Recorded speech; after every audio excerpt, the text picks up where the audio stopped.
The morning sun cast long shadows across the Moonstone Pack territory as Lyra quietly made her way to the kitchen. Her worn boots made soft sounds on the dirt path, and she kept her head down, hoping no one would notice her. At 22, she had learned that being invisible was often the safest choice. The scars on the left side of her face told a story she wished she could forget. They started near her temple and traced down like lightning bolts to her collarbone, pale silver against her skin. Most pack members believed these marks brought bad luck. They whispered that anyone with such scars was cursed by the moon goddess herself. Lyra knew better. She remembered the night when she was 12, when rogue wolves attacked her family's small cabin on the edge of the territory. Her parents had fought bravely to protect her, pushing her behind an overturned table as the attackers broke through their door. A rogue's claws had found her anyway, marking her face before her father's final stand drove them away. By morning, her parents were gone, and she was alone with scars that would never fade. The pack took her in, but only because pack law demanded it. Alpha Donovan assigned her to work in the kitchens under Beta Garrett's mate, Helena. Helena never let Lyra forget her place in the pack hierarchy. As an orphaned Omega with scars, Lyra ranked lower than everyone else. "You're late again," Helena snapped as Lyra entered the busy kitchen. The older woman's sharp voice cut through the morning chatter of the kitchen staff. "The ceremony preparations won't finish themselves." Lyra nodded silently and tied her apron around her waist. Today was the annual mating ceremony, when unmated wolves from neighboring packs would gather to find their destined partners.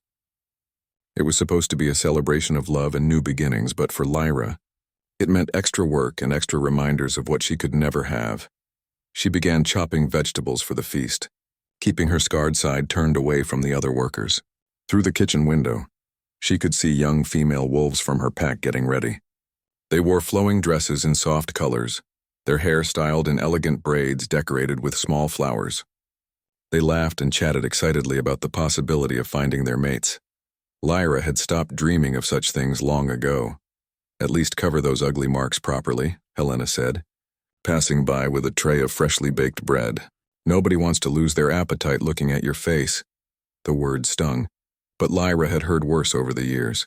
She pulled her long hair forward, letting it fall like a curtain over her scars. It was an old habit, one that had become as natural as breathing. What Helena and the others didn't know was that Lyra possessed something special. Since childhood, she had felt connected to the moon in ways that other wolves couldn't understand. During full moons, she could sense emotions and intentions from great distances. She could feel when danger was approaching, like a whisper in her mind. These abilities had saved the pack from rogue attacks more than once, though she never received credit for her warnings. The moon goddess spoke to her in dreams sometimes, showing her visions she didn't understand. Lately, these dreams had been growing stronger and more frequent. She saw a figure in shadows, powerful and searching. She felt a pull toward something greater than her current life. But she always dismissed these feelings as wishful thinking. As the morning progressed, the kitchen filled with the rich smells of roasted meat and sweet pastries.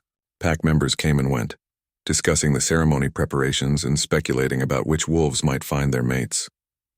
Lyra listened quietly while she worked, invisible as always. "I heard the River Pack is sending their strongest warriors," one of the cooks said excitedly. "And the Mountain Pack has some very handsome young men. Just imagine finding a mate from a prestigious pack," another worker sighed dreamily. Moving away from here to start a new life. Lyra tried not to think about what it would feel like to be chosen by someone, to be valued and loved. She had long ago accepted that her scars made her undesirable. Who would want a mate that reminded them of violence and death every time they looked at her? Around midday, Beta Garrett entered the kitchen with an announcement that made Lyra's stomach drop. "The ceremony needs additional servers tonight," he declared. "Helena, I want your best workers ready to serve the visiting packs." "This ceremony reflects on our pack's reputation." Helena's eyes immediately found Lyra. "You'll be serving tonight. Try not to embarrass us more than you already do just by existing." Lyra nodded, understanding what this meant. While other unmated wolves would participate in the ceremony as potential partners, she would be working, invisible in her servant's role. It was probably for the best, she told herself. At least this way, she wouldn't face public rejection. As the afternoon wore on, Lyra helped prepare the amphitheater where the ceremony would take place.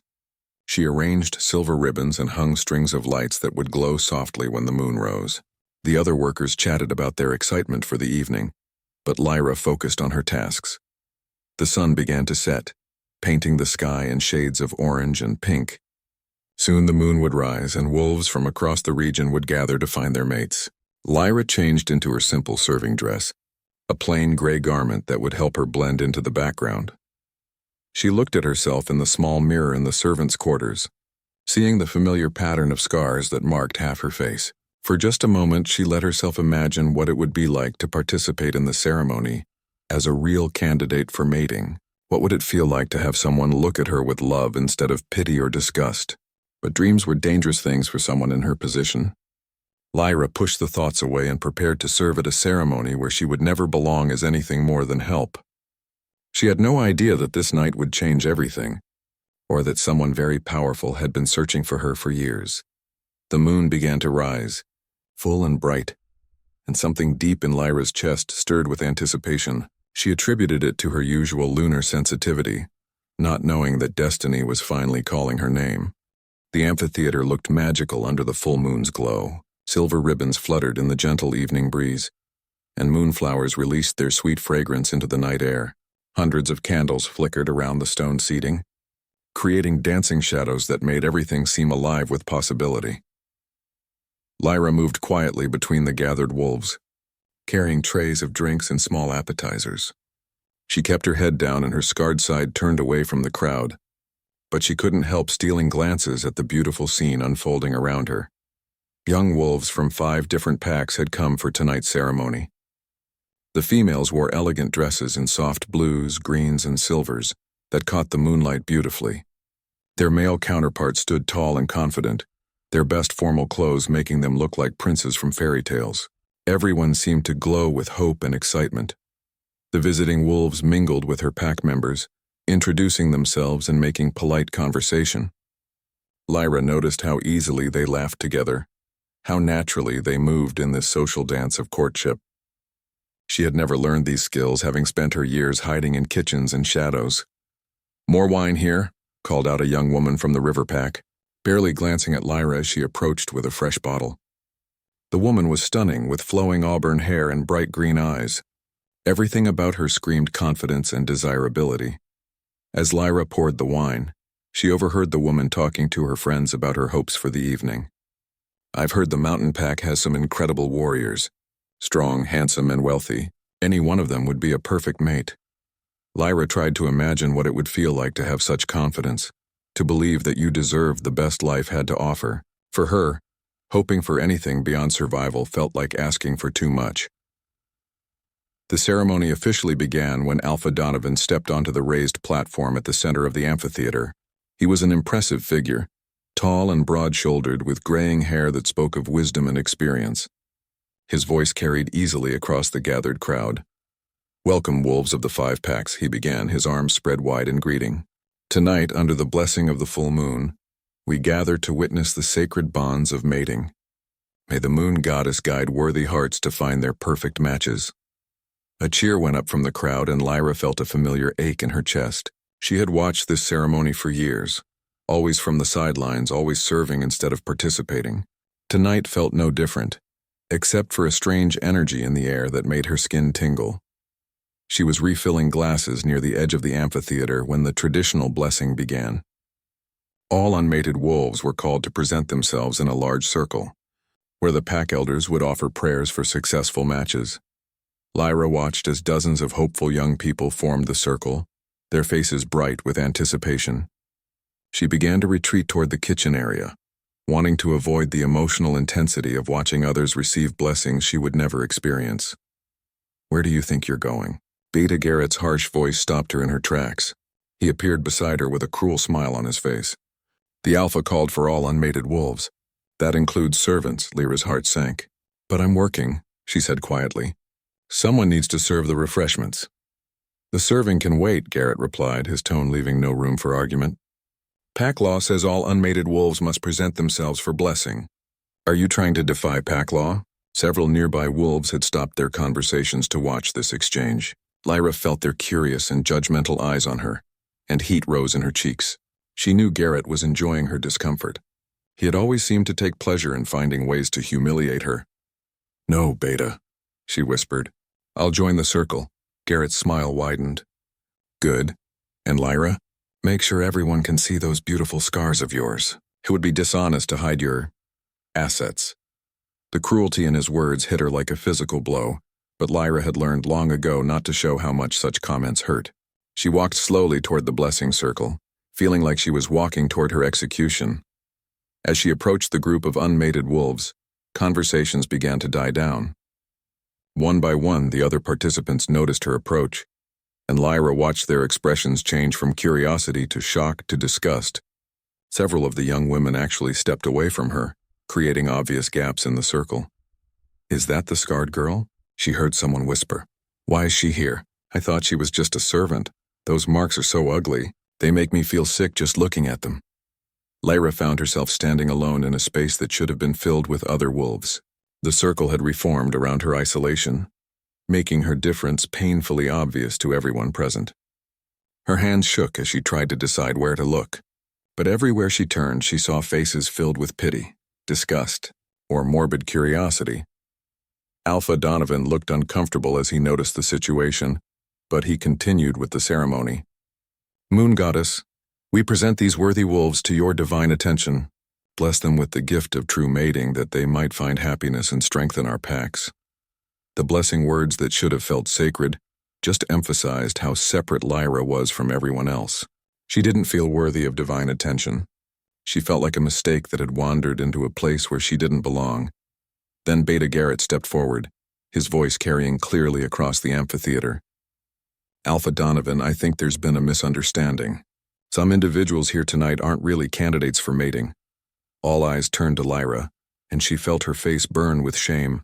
She wanted to disappear, to melt into the ground and never face another judgmental stare. "Lyra Thornfield bears the scars of violence and death," Garrett continued, his tone suggesting he was performing a public service. "What wolf would want a mate who reminds them of tragedy every day? She should be grateful our pack provides for her, not pretending she belongs with genuine mating candidates." Laughter erupted from several sections of the crowd. Not everyone joined in, but enough people found humor in Garrett's cruelty that the sound seemed to echo from every direction. Lyra felt tears prick at her eyes, but she refused to let them fall. She had endured worse humiliation before, and she would survive this too. "Perhaps it's time for the scarred servant to return to her proper place, Malkan," called out someone from the crowd, prompting another wave of snickers.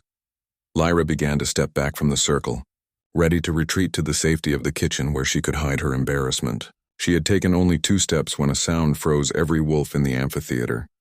A howl echoed from the forest beyond the ceremony grounds. It was deep, powerful, and unmistakably dominant. This wasn't the voice of any ordinary wolf. This howl carried authority that made every person present feel the instinctive urge to lower their heads in submission. The laughter died instantly. Conversation stopped mid-sentence. Even Alpha Donovan looked toward the forest with concern and growing fear. Only the most powerful wolves could project dominance through their howl alone, and there was only one wolf in the region with this kind of strength. Thunder rumbled overhead despite the clear sky, and Lyra felt that strange tingling sensation in her skin grow stronger. Something was coming, something that would change this night forever. In the darkness between the trees, 2 golden eyes glowed with an intensity that made several pack members step backward. Whatever was approaching, it was far more powerful than anyone at this small ceremony had expected to encounter. The mocking laughter that had hurt Lyra so deeply was about to be replaced by a very different kind of shock. The forest seemed to hold its breath as heavy footsteps approached through the darkness. Every wolf in the amphitheater stood frozen, their eyes fixed on the tree line where those glowing golden eyes waited. The very air felt charged with power, like the moment before lightning strikes. Then he emerged from the shadows, and gasps echoed throughout the crowd. The massive black wolf that stepped into the moonlight was unlike anything most of them had ever seen. He stood nearly 4 feet tall at the shoulder, his coat so dark it seemed to absorb the surrounding light. Muscles rippled beneath his fur with each careful step, and his golden eyes swept across the gathered. Wolves with an intelligence that was both ancient and terrifying. But it was the shift that truly stole everyone's breath away. The transformation from wolf to human form happened, in a fluid motion that spoke of absolute control and power.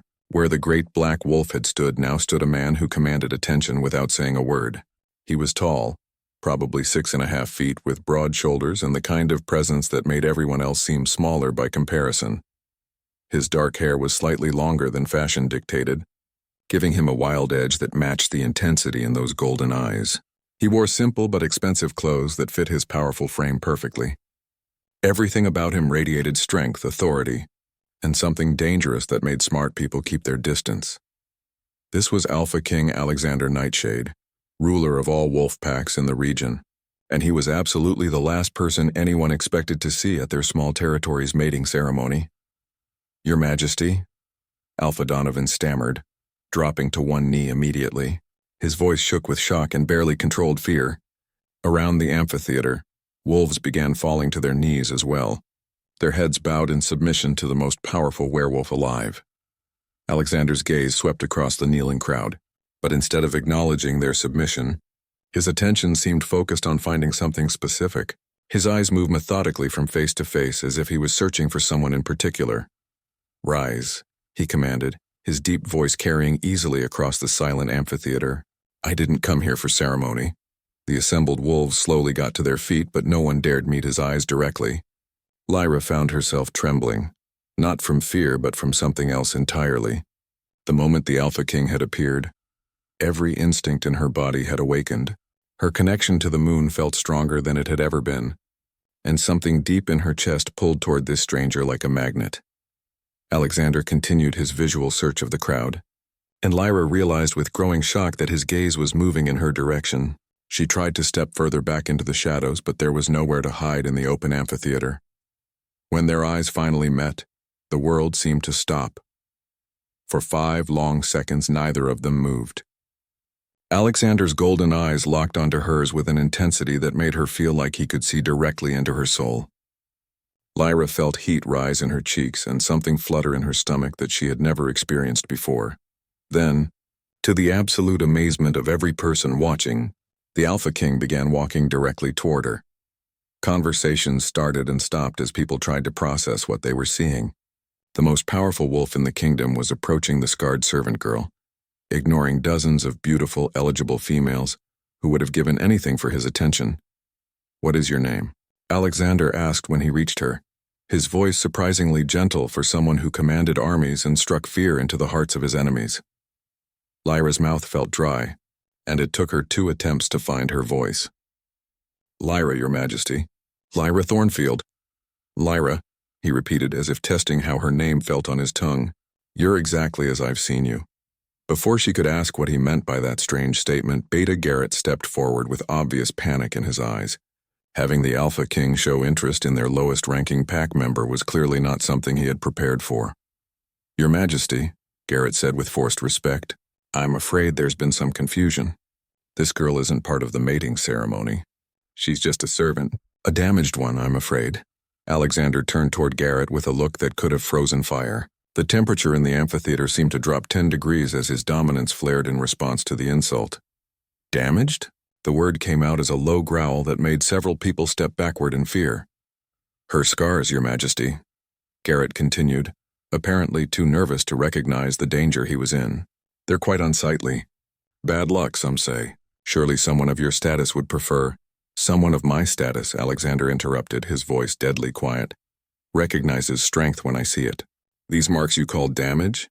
He reached out and gently traced one of the scars on Lyra's face with his fingertip, causing her to gasp at the unexpected tenderness of the gesture. "These are marks of survival. They tell a story of courage, not weakness." The crowd watched in stunned silence as the Alpha King continued to study Lyra's face with obvious admiration, rather than disgust. Several of the unmated females who had laughed at her earlier now looked sick with envy and disbelief. "Tell me, Lyra," Alexander said, his attention returning fully to her. "Do you know how to dance?" The question was so unexpected that she almost laughed. "Not really, Your Majesty. I've never had reason to learn." "Then I'll teach you." He extended his hand toward her with a slight bow, treating her with the kind of respect usually reserved for nobility. "Would you do me the honor?" Lyra stared at his outstretched hand as if it might bite her. Around them, she could hear whispered conversations full of shock and confusion. Someone as powerful as the Alpha King could have any woman he wanted, yet he was asking the scarred servant girl to dance. "I don't understand," she whispered. "Why me?" Alexander stepped closer and she caught his scent for the first time. He smelled like pine forests and winter storms, wild and clean and completely masculine. It made her head spin in the most wonderful way. "Because," he said quietly, his voice meant only for her ears, "I've been looking for you for a very long time." Before she could ask what that meant, he gently took her hand and led her toward the center of the amphitheater. The crowd parted before them like water, everyone too shocked to do anything but stare. As they reached the open space where the blessing circle had been, soft music began to play. Someone had apparently decided that if the Alpha King wanted to dance, they would provide music. Even if nobody understood what was happening, Alexander placed one hand on her waist and kept hold of her hand with the other. "Just follow my lead," he murmured, and began to move in slow, simple steps that even someone with no training could manage. Lyra had never felt anything like dancing with him. His hand on her waist was warm and steady, guiding her movements with gentle pressure. When she stumbled slightly, he simply adjusted his steps to match hers, making her feel graceful instead of clumsy. "You're doing perfectly," he assured her, and she realized he was right. Despite her complete lack of experience, moving with him felt natural, like something she had been born to do. As they swayed together under the full moon, Lyra became aware that everyone in the amphitheater was watching them with fascination and disbelief. The same people who had laughed at her humiliation 20 minutes ago now watched her dance with the most powerful man in their world. "Ignore them," Alexander said, apparently noticing her distraction. "Right now there's only you and me." She looked up into his golden eyes and felt that strange pulling sensation in her chest grow stronger. Dancing with him, being held by him, felt more right than anything had ever felt in her entire life. What she didn't know was that this moment had been foretold in dreams and prophecies, and that her scars were not marks of damage but signs that she was exactly who the Alpha King had been searching for all along. As they moved together in the gentle rhythm of the dance, Alexander leaned down so that only Lyra could hear his words. The scent of him surrounded her, making it hard to think clearly, but what he said next made her mind race. "For 5 years, I've been dreaming of a woman with scars like yours," he whispered against her ear, his breath warm on her skin.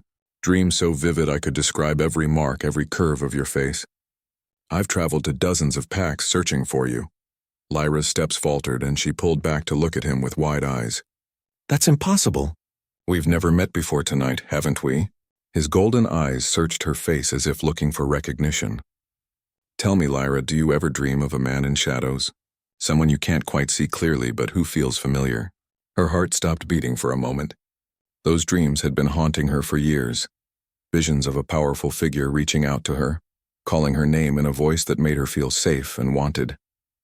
She had always dismissed them as wishful thinking, the fantasies of a lonely girl who craved connection. "How could you know about those dreams?" she asked, her voice barely audible over the soft music. "Because the moon goddess has been preparing us for each other," he replied, spinning her gently under his arm before pulling her close again. "Ancient prophecies speak of a Luna queen who would bear the marks of survival, whose scars would channel divine power. I've studied those texts for years, waiting for the goddess to guide me to my destined mate." The word mate sent a shock through Lyra's entire body. She had never dared imagine that someone might want her in that way, let alone someone as powerful as the Alpha King. "I'm nobody special," she protested. "I'm just a servant with ugly scars who cleans kitchens and serves food. I can't be what you're looking for." Alexander stopped dancing and cupped her face gently in his hands, his thumbs tracing the silver lines that marked her skin. "These scars aren't ugly, Lyra, they're sacred. You survived something that would have destroyed weaker people, and that survival shaped you into exactly who you were meant to become." Around them, the crowd had grown completely silent, straining to hear their conversation. Lyra was vaguely aware of the attention, but Alexander's words were pulling her into a world where only the two of them existed. "Tell me about the night you got these marks," he said softly. "I need to understand your story." Lyra hesitated. She had never told anyone the full truth about that terrible night, but something about his earnest expression made her want to share it with him. I was 12, she began, her voice trembling slightly. Rogue wolves attacked our cabin. My parents fought to protect me, but there were too many of them. One of the rogues got past my father and came for me. His claws caught my face and neck before my parents managed to drive them all away. And your parents? Alexander asked gently, though his expression suggested he already knew the answer. They died from their injuries that same night, Lyra whispered. I survived, but barely. The pack healers said I was lucky the wounds didn't get infected, but everyone believed the scars made me cursed. Alexander's jaw tightened with anger. You weren't cursed. You were marked by destiny. Your parents died protecting something precious, the future Luna Queen of all wolf packs. Before Lyra could respond to this incredible claim, Alexander turned to address the watching crowd, his voice carrying clearly across the amphitheater. I came here tonight following visions from the moon goddess herself, he announced. Not for political alliances or territory negotiations, but to find my destined mate. And I have found her. Gasps and excited whispers rippled through the crowd. Several of the visiting wolves looked shocked, while members of Lyra's own pack appeared to be in various states of disbelief. Your Majesty, Alpha Donovan stepped forward carefully. Perhaps we should discuss this privately. The girl has been with our pack for many years. We know her limitations. The dangerous edge returned to Alexander's voice. Limitations? Enlighten me, Alpha Donovan. What limitations do you see in a woman who survived a rogue attack as a child, who has worked tirelessly for your pack despite receiving nothing but cruelty in return, and who carries the divine marks of the prophesied Luna Queen? Donovan opened and closed his mouth several times, clearly struggling to respond without insulting either Lyra or the Alpha King. Beta Garrett, apparently unable to read the tension in the air, chose that moment to interject. Your Majesty, with respect, this girl has been a burden on our pack for years. She has no training in leadership, no noble bloodline, no political connections. Surely a king deserves better than damaged goods. The temperature in the amphitheater plummeted as Alexander's control over his wolf slipped slightly. His eyes flashed with golden fire, and a low growl rumbled from his chest that made every person present feel the instinctive urge to submit. Damaged goods? The words came out as barely controlled snarls. You dare speak of my mate in such terms? Garrett stumbled backward, finally realizing he had crossed a very dangerous line. Several other pack members moved away from him, not wanting to be associated with his stupidity. I suggest you think very carefully about your next words, Alexander continued, his dominance pressing down on everyone present like a physical weight. Because I am rapidly losing patience with wolves who have mistreated what belongs to me. Lyra felt a strange tingling sensation spreading across her skin as Alexander's anger grew. The scars on her face and neck began to feel warm, almost like they were responding to his emotional state. She looked down at her hands and gasped. Faint silver light was emanating from her scars, growing brighter as Alexander's power filled the air around them. The marks that had brought her nothing but shame her entire life were glowing with what could only be described as divine energy. Alexander, she whispered, using his name for the first time. Something's happening to me. He looked down at her and his expression immediately softened. The dangerous edge to his power gentled, becoming protective rather than threatening. Don't be afraid, he said quietly. Your true nature is beginning to awaken. The prophecies say that the destined Luna Queen's marks would glow with silver light when she found her mate. The crowd was staring at Lyra's glowing scars in amazement and fear. Some looked awed, others appeared terrified, but no one could deny that something supernatural was happening. This is impossible, someone whispered. From the crowd, the prophecies are real, breathed an elderly female wolf who had apparently studied the ancient texts. Alexander turned back to address the gathering, his arm protectively around Lyra's waist. What you're witnessing tonight is the fulfillment of prophecy. Lyra Thornfield is not damaged or cursed. She is the Luna Queen foretold in our most sacred texts, marked by the moon goddess herself and destined to rule beside me. As if in response to his declaration, the full moon above them seemed to pulse with brighter light, and Lyra felt power flowing through her veins like liquid silver. For the first time in her life, her scars didn't feel like marks of shame but like badges of honor. The girl who had been mocked and humiliated less than an hour ago was discovering that she was destined for greatness beyond her wildest dreams. But with revelation came responsibility, and challenges that would test everything she thought she knew about herself. The silver glow from Lyra's scars continued to pulse gently as Alexander led her to the center of the amphitheater. The moon above them seemed to respond to their presence, casting everything in an ethereal light that made the moment feel magical and otherworldly. "What's happening?" Lyra whispered, still amazed by the strange energy flowing through her body. She had never felt so alive, so connected to something greater than herself. "The claiming ritual," Alexander explained quietly, his voice filled with reverence. "It's an ancient ceremony that officially declares you as my chosen mate before the moon goddess and all witness wolves. Are you ready for this, Lyra? Once we begin, there's no going back." Lyra looked into his golden eyes and saw nothing but sincerity and affection. This powerful man who could have anyone he wanted had chosen her, scars and all. The scared servant girl inside her wanted to run and hide, but something deeper and stronger was awakening within her. "Yes," she said, her voice growing steadier with each word. "I'm ready." Alexander smiled, and for a moment he looked less like a feared king and more like a man who had finally found what he'd been searching for his entire life. He raised his voice so that everyone could hear him clearly. "Under the light of the full moon, before the goddess who guides us all, I claim Lyra Thornfield as my destined mate and future Luna Queen of all wolf packs." The ancient words carried power that every wolf present could feel in their bones. This wasn't just a declaration. It was a sacred bond being formed under divine witness. Alexander gently moved Lyra's hair away from her neck, exposing the scarred skin there.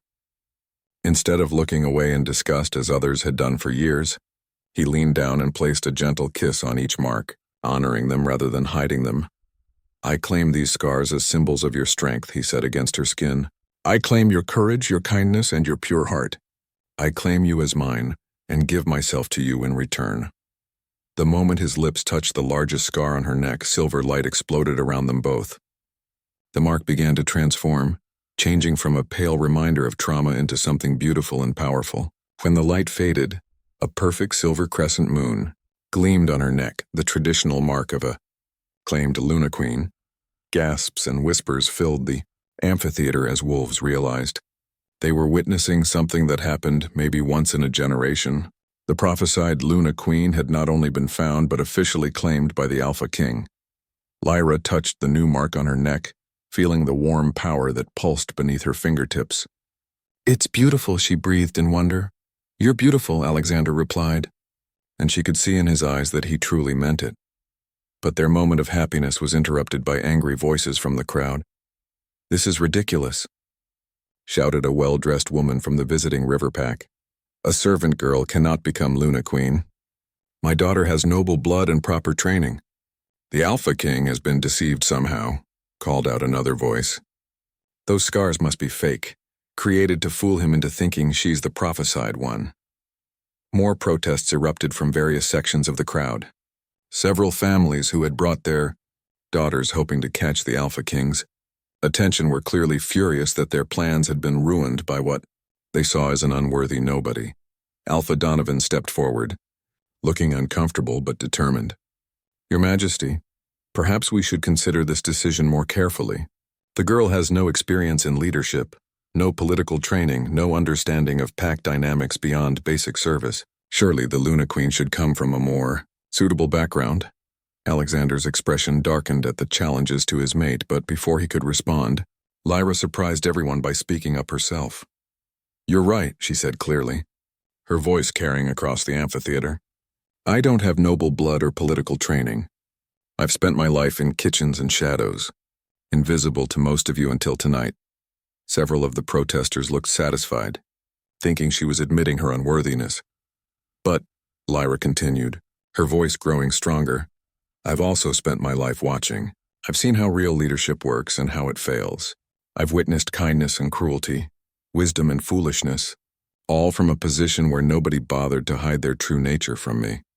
She turned to address the crowd directly, and Alexander felt pride swell in his chest as he watched his mate find her confidence. "You think my scars make me weak? But they've taught me that survival isn't about avoiding pain. It's about continuing to care for others even after you've been hurt. You think my low status disqualifies me, but it's given me perspective that nobility often lacks." The protests were growing louder now, with several wolves demanding proof that she was truly the prophesied Luna Queen. "There is an ancient law," called out an elderly male wolf from the mountain pack, his voice cutting through the arguments. "The trial of worth. If there are doubts about a potential Luna Queen's qualifications, she may be challenged to prove her worthiness through 3 sacred tests." Alexander's jaw tightened. He knew about the trial of worth, though it hadn't been invoked in over a century. It was dangerous and potentially deadly, designed to test every aspect of what made a true Luna Queen. "The trial is voluntary," the elder continued, "but if she refuses, the claim must be considered invalid." This was clearly a trap. If Lyra refused the trial, her enemies would claim she was unworthy. If she accepted, they probably expected her to fail and remove herself from consideration entirely. "I accept the trial," Lyra said before Alexander could object. "Lyra." "No," he said quickly, turning to face her. "The trial of worth has killed potential Luna Queens before. You don't need to prove anything to these people." She placed her hand on his arm, feeling the tension in his muscles. "Yes, I do. Not to them, but to myself. I've spent my entire life believing I was worthless because other people told me so. If I'm going to be your queen, I need to know in my own heart that I deserve it." Alexander searched her face, seeing the determination there. His mate was braver than she knew, but that didn't make him any less terrified of losing her to an ancient trial that had claimed lives before. "The trial of worth consists of 3 tests," the elderly wolf explained to the gathered crowd. "First, the test of wisdom. She must solve an ancient riddle that has challenged scholars for generations. Second, the test of courage. She must face her greatest fear alone and overcome it. Third, the test of power. She must demonstrate her connection to the moon goddess and prove she can channel divine energy." Each test sounded more dangerous than the last, and Alexander felt his protective instincts roaring at the thought of his newly found mate facing such challenges. If she fails any test, she will be deemed unworthy and the claiming will be declared invalid, the elder continued. If she succeeds in all 3, her position as Luna Queen will be unquestionable. "When does the trial begin?" Lyra asked, her voice steady despite the fear Alexander could smell on her. "Tomorrow night, with the 2nd full moon of the month. You have 1 day to prepare." As the crowd began to disperse, buzzing with excitement about the upcoming trial, Alexander pulled Lyra close to him. "You don't have to do this," he whispered urgently. "I'm the Alpha King. I can simply decree that you're my mate and end all challenges." Lyra looked up at him with eyes that held new confidence along with the fear. "Would you respect a queen who hid behind your power instead of proving her own worth?" He was quiet for a long moment, then sighed deeply. "You're already thinking like a true leader. But Lyra, I've just found you. I can't bear the thought of losing you to this trial." "You won't lose me," she said with more confidence than she felt. "The moon goddess has guided us this far. I have to trust that she'll see me through whatever comes next." As they walked away from the amphitheater together, Lyra tried not to think about the fact that she had just volunteered for a trial that could kill her. Instead, she focused on the warm weight of Alexander's hand in hers and the silver mark on her neck that proved she was more than anyone had ever believed possible. Tomorrow night, she would either prove herself worthy of being Luna Queen or die trying. The 2nd full moon rose like a silver beacon over the sacred trial grounds, located in an ancient clearing deep within the forest. Wolves from all 5 packs had gathered to witness the trial of worth, creating a circle of observers around the ceremonial space where Lyra would face her 3 tests. She stood at the edge of the clearing, wearing a simple white dress that symbolized purity of spirit. Alexander stood beside her, his face tight with worry despite his attempts to appear confident. "Remember," he said quietly, taking her hands in his. "You don't have to prove anything to them. You've already proven everything to me." Lyra squeezed his hands, drawing strength from his touch. She had spent the day preparing as best she could, but some things couldn't be learned in 24 hours. She would have to trust in her instincts and the strange new power she felt flowing through her veins. "I need to do this," she replied. "Not just for them, but for me. I've lived my whole life accepting that I was less than everyone else. If I'm going to be your queen, I need to know I earned it." The elderly wolf who had explained the trial stepped forward, his voice carrying clearly through the night air. "The trial of worth will now begin. Lyra Thornfield, chosen mate of Alpha King Alexander, will face 3 tests that have determined the worthiness of Luna Queens for over 1,000 years. A hush fell over the gathered wolves as the first test was prepared. 3 ancient scholars approached, carrying a stone tablet covered in symbols and text that looked impossibly old. The test of wisdom, the elder announced. For 300 years, this riddle has stumped the greatest minds in our world. A potential Luna Queen must possess not just strength and power, but the wisdom to guide her people through difficult decisions. The tablet was placed on a stone pedestal in front of Lyra. Under the moonlight, she could see intricate carvings that seemed to shift and move in the flickering torchlight. The riddle is this, one of the scholars read from the tablet. I am strongest when I am broken, mightiest when I fall, most united when I am divided. I grow by shrinking and lead by following. I am feared when I show mercy and loved when I show strength. What am I? Lyra stared at the ancient words, her mind racing. This wasn't just a clever word puzzle. It was a test of understanding leadership and the paradoxes that came with power.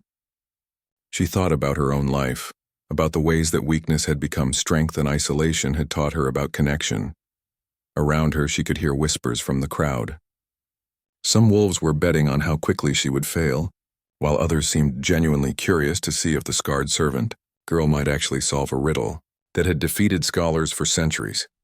She closed her eyes and let her mind wander back to all the lessons she had learned through years of hardship. What had made her strongest? Not avoiding pain, but surviving it. What had taught her the most about people? Being at the bottom of the hierarchy and watching how power was used and misused? A pack, she said suddenly, opening her eyes and speaking with growing confidence. The answer is a pack. The scholars looked at each other in surprise, then back at the tablet to verify her answer. Explain your reasoning, the elder requested. Lyra stepped closer to the tablet, her voice carrying clearly through the night air. A pack is strongest when individual wolves sacrifice for the group, when they break their own desires for the greater good.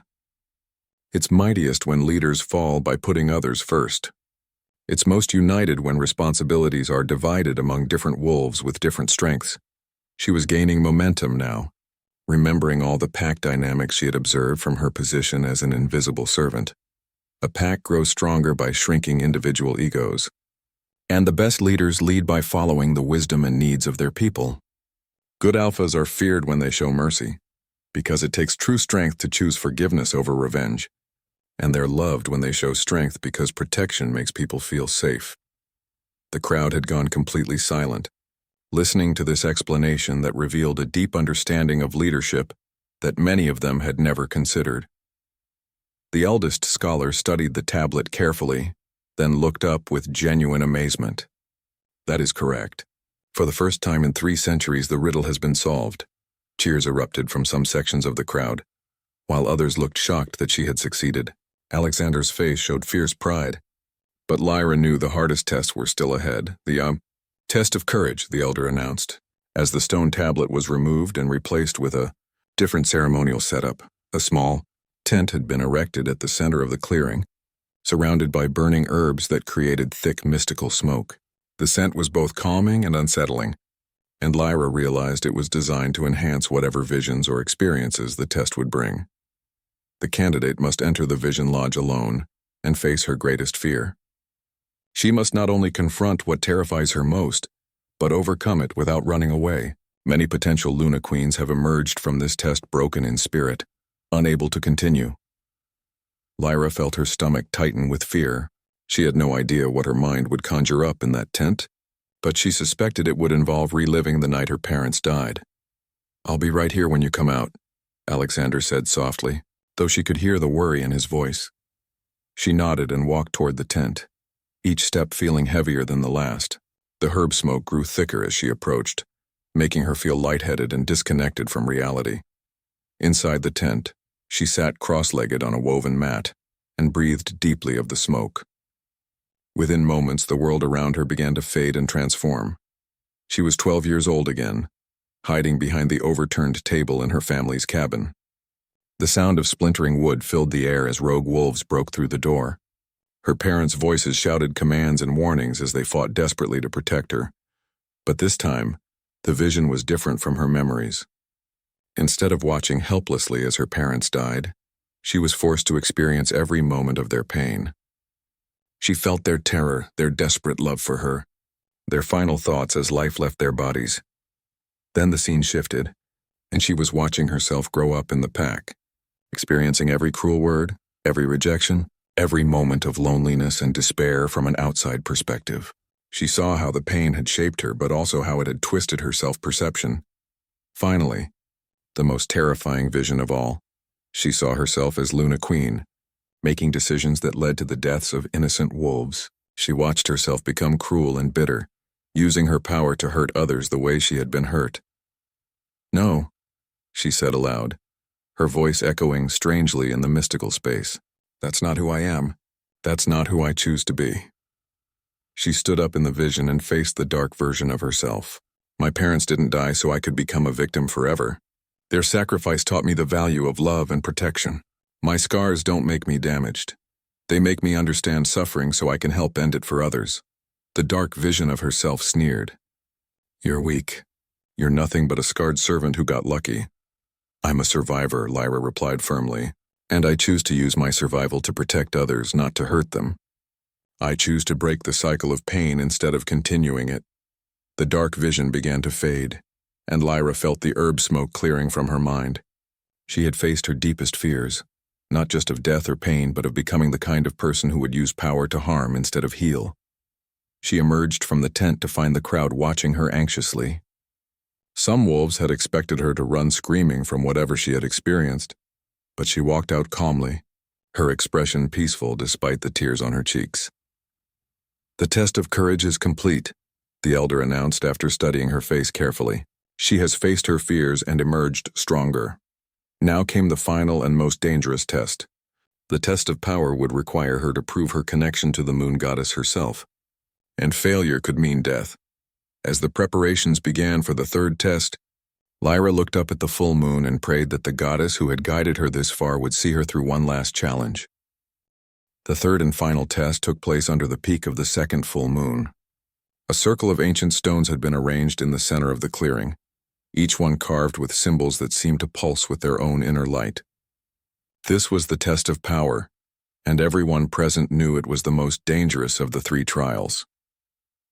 The candidate must call upon the moon goddess during the new moon phase, the elder explained, though Lyra noticed the confusion in his voice.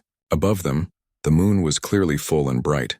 She must channel divine energy when the lunar power is at its weakest, proving that her connection to the goddess transcends normal limitations.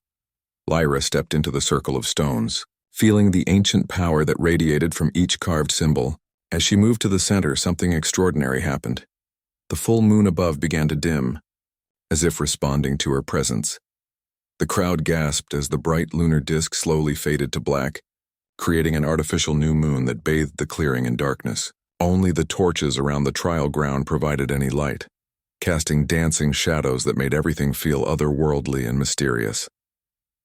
"This is impossible," someone whispered from the crowd. "The moon doesn't just change phases," but Lyra barely heard them. As the moon darkened, she felt a familiar tingling sensation spread across her scars. The silver marks that had glowed faintly during her claiming now began to shine with brilliant light, turning her into a beacon in the artificial darkness. She raised her arms toward the darkened moon and spoke words that seemed to come from somewhere deep within her soul, words she had never heard before but somehow knew by heart. "Goddess of the silver light, mother of all wolves, I call upon the power that flows through moon and earth, through blood and bone, through the ancient bonds that tie all packs together." The scars on her face and neck blazed brighter, and silver light began to flow from her hands like liquid starlight.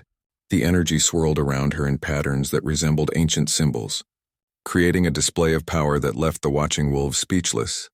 But as the divine energy reached its peak, the ground beneath the clearing began to tremble. Trees swayed without wind, and several wolves backed away from the trial circle in fear. From the darkness beyond the torchlight came a sound that chilled everyone's blood, the howls of approaching rogue wolves. But these weren't random attacks. The howls were coordinated, strategic, and coming from multiple directions at once. "We're surrounded," Alexander said grimly, his enhanced senses picking up the scents and sounds of at least 50 attackers moving through the forest. The elderly wolf who had been conducting the trial looked around in growing panic. This is coordinated. Someone planned this attack to coincide with the trial when all our leaders would be gathered in one place. Before anyone could respond, figures began emerging from the tree line. Rogue wolves in their human forms stepped into the torchlight, their clothes torn and dirty, their eyes filled with hatred and desperation. Leading them was a man Lyra recognized with a shock of horror and rage. Beta Garrett stepped into the clearing with a cruel smile on his scarred face. He should have been cowering in submission like everyone else, but instead he stood proud and confident, clearly in league with the attackers. "Surprise," he called out mockingly. "Did you really think I would let a worthless servant girl steal power that rightfully belongs to stronger wolves?" Alexander's dominance flared dangerously as he realized the betrayal. "You brought rogues onto pack territory. You endangered innocent lives for what? Jealousy?" Garrett's laugh was cold and bitter. "Not jealousy, Your Majesty. Justice.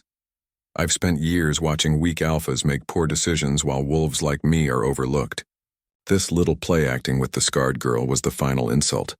He gestured to the rogue wolves surrounding them, and Lyra felt sick as she realized how many there were. Families with children were trapped in this clearing, and they were outnumbered by desperate, violent wolves who had nothing left to lose. "You see, I've been building an army," Garrett continued, his voice carrying clearly through the tense silence. "Wolves who have been rejected by their packs, who have been driven to desperation by the current system. We're here to take what we deserve." "And what exactly do you think you deserve?" Alexander asked, his voice deadly quiet. "Everything," Garrett replied simply, "starting with the death of your precious Luna, Queen, and ending with a new order where strength matters more than bloodlines or prophecies." The rogue wolves began to close in on the trapped ceremony participants. Parents pulled their children closer, and the visiting alphas began to shift into their wolf forms, preparing for a fight they weren't sure they could win. But then something unexpected happened. Lyra stepped forward from the circle of stones, the silver light still flowing around her like a protective aura. "Garrett," she said calmly, her voice carrying despite the chaos, "you're wrong about something important." He turned to sneer at her, clearly enjoying the fear he thought he saw in her eyes. "Oh, what's that, servant girl?" "You think strength means taking what you want by force," she replied, walking closer to him without any sign of fear. "But real strength means protecting those who can't protect themselves. It means building something better instead of destroying what exists." "Pretty words from someone about to die," Garrett snarled. "Maybe," Lyra said with a slight smile, "but before you try to kill me, you should know something else you got wrong." She held up her hand, and the silver light flowing from her scars suddenly expanded, washing over the entire clearing in brilliant illumination. In that light, everyone could see what Garrett had missed in his hatred and planning. The rogue wolves behind him weren't all looking at her with hostility. Many of them looked tired, desperate, and afraid. These weren't hardened killers. They were wolves who had been driven to desperation and recruited with promises of food, shelter, and belonging. "You promised them a better life," Lyra said, addressing the rogue wolves directly. "But Garrett can't give you what you really want. He can only offer you violence and destruction." "Is that the future you chose when you left your old packs?" Several of the rogues exchanged uncertain glances, and Garrett's confident expression began to falter. "Don't listen to her lies," he shouted to his followers. "She's trying to weaken your resolve. Remember what the established packs have done to you. Remember how they cast you out." "I remember being cast out too," Lyra said quietly, her words somehow carrying to every person in the clearing. "I remember being told I was worthless, that I didn't belong, that I was too damaged to deserve love or respect. I know exactly how that feels." The silver light around her pulsed gently, not threatening but comforting, like moonlight on a peaceful night. "But I also learned that the answer to being hurt isn't to hurt others. It's to build something better. If you want to belong somewhere, if you want to be valued and respected, I can offer you that, not through violence, but through choice." "They're lies," Garrett said desperately, but his voice had lost its conviction. He could see that his followers were wavering, listening to Lyra's words instead of his commands. "The moon goddess has shown me a vision of the future," Lyra continued, her scars now glowing so brightly that she looked like a figure from legend. "A future where every wolf has a place, where strength is measured by how well you protect others, not by how effectively you dominate them." One of the rogue wolves, a young female who couldn't have been more than 18, stepped forward hesitantly, You would really accept us? She asked, her voice trembling with hope and disbelief. Even after we came here to attack you? Lyra smiled at her with genuine warmth. You came here because you were desperate and someone offered you hope, even if it was false hope. That's not a crime. That's just being human, or in our case, being wolf. More rogues began to lower their weapons, and Garrett realized his carefully planned assault was falling apart. You fools, he snarled, his composure finally cracking completely. She's manipulating you just like every other alpha. The moment you trust her, she'll betray you. No, said the young female rogue, her voice growing stronger. She's the first alpha who's ever spoken to me like I was worth something. The first one who offered me hope instead of just fear. As more of his followers abandoned him, Garrett's face twisted with rage and desperation. If he couldn't have the power he craved, he would at least have revenge.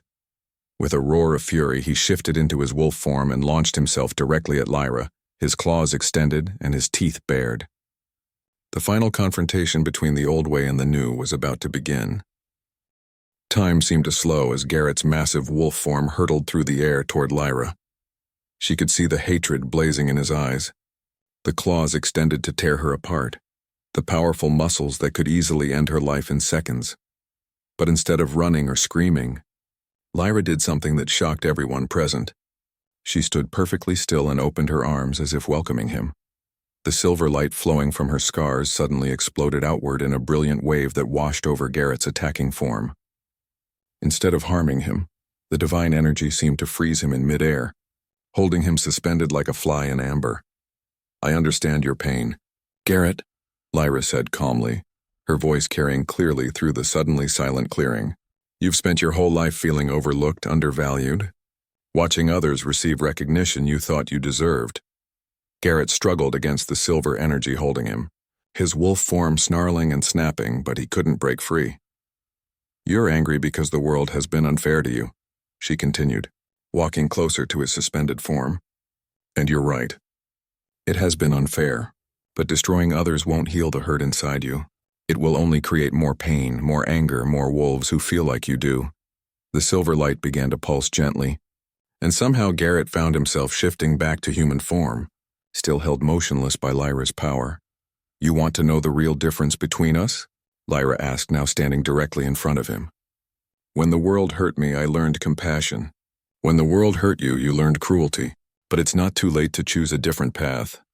Alexander watched in amazement as his mate demonstrated the kind of mercy and wisdom that truly marked a great leader. Other wolves might have simply defeated Garrett and ended the threat. Lyra was trying to transform it. You can't save everyone, Garrett spat, though his voice lacked its earlier venom. Some people are just bad. Some people deserve punishment. Maybe, Lyra replied sadly, but I have to try.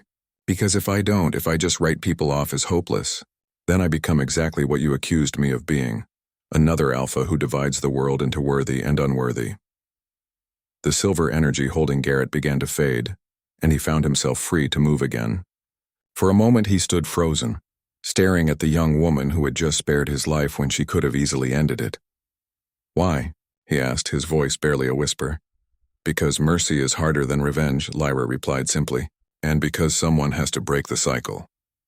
For several long seconds, Garrett stared at her with an expression that warred between confusion, anger, and something that might have been gratitude. Then, without warning, he turned and ran into the forest, disappearing into the darkness. You let him go, Alexander said, moving to stand beside her. There was no judgment in his voice, only curiosity about her decision. He'll be back someday, Lyra said with quiet confidence. Maybe not tomorrow, maybe not next year, but eventually he'll remember this moment. And when he does, he might choose differently. The crisis over, the remaining rogue wolves found themselves facing a choice. They could follow Garrett into the darkness, or they could accept Lyra's offer of a new beginning. One by one, they knelt in submission, choosing hope over hatred. The test of power is complete, the elderly wolf announced, his voice filled with awe. Not only has she demonstrated her connection to the moon goddess, but she has shown the wisdom to use that power for healing, rather than destruction. 3 months later, Lyra stood on the balcony of the royal palace, wearing a crown crafted from moonstone and silver. The coronation ceremony had been beautiful, attended by representatives from every pack in the kingdom, and several she had never heard of before. But what made her happiest wasn't the crown, or the ceremony, or even the palace. It was the letters that arrived daily from packs across the realm, telling her about wolves who had been given second chances, about former rogues who had found new homes, about conflicts resolved through negotiation instead of violence. Her reforms were working. She had established sanctuaries for displaced wolves, created programs to help struggling packs, and most importantly, changed the laws that had allowed wolves like her to be mistreated simply because of their rank or appearance. Any regrets? Alexander asked, joining her on the balcony and wrapping his arms around her from behind. Lyra leaned back against his chest, feeling the solid warmth of him and the steady beating of his heart. About which part? Accepting your proposal, surviving the trial, or becoming queen? Any of it. All of it. She turned in his arms to face him, noting how his golden eyes still held the same warmth and affection they had shown on that first night when he asked her to dance. Never, she said firmly. Not even the hard parts. Especially not the hard parts. Her scars had faded over the months, but they hadn't disappeared entirely. She wore them now like badges of honor, symbols of her journey from victim to survivor to leader. Children in the packs had started to see scars differently because of her example, understanding that marks of healing could be beautiful. There's something I want to show you, Alexander said, leading her back inside to their private study. On his desk was a letter with an official seal she didn't recognize. It's from the Eastern Territories, he explained. They've heard about our new policies and want to join the kingdom. That makes 15 new packs that have requested membership since your coronation. Lyra picked up the letter, reading the formal language that essentially said the same thing all the others had said.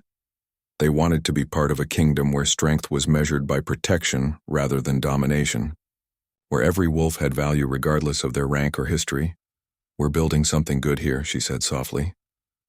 You're building something good, Alexander corrected. I'm just lucky enough to be part of it. That evening they attended another mating ceremony, this one for their own pack. Lyra watched the young wolves dance and laugh and fall in love, remembering her own experience not so long ago. She noticed a young girl hanging back in the shadows, clearly wanting to participate but afraid. The girl's left arm was missing, probably lost in an accident or attack, and she was trying to hide her disability from the other wolves. Lyra approached her quietly, recognizing the shame and self-doubt that had once dominated her own life.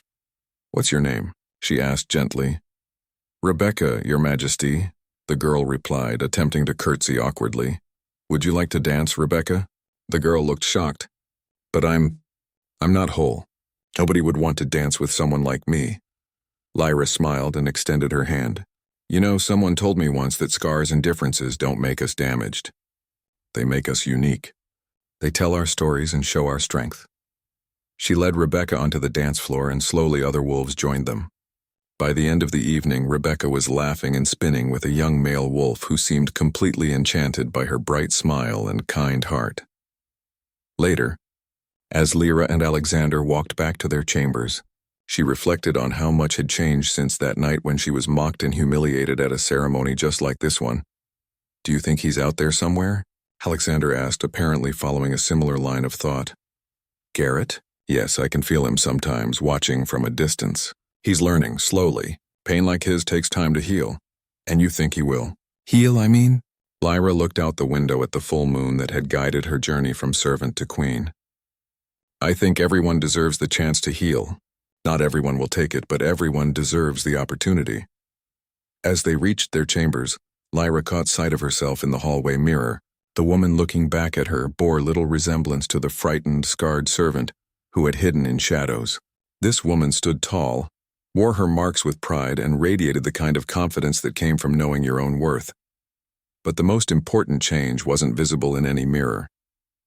It was the knowledge that she had taken her pain and transformed it into purpose, her survival into service, her scars into sources of strength for others.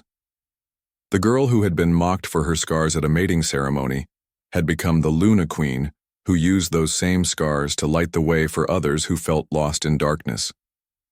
And somewhere in the kingdom, other wolves with their own scars and differences were learning that their marks weren't signs of damage but symbols of their potential for greatness.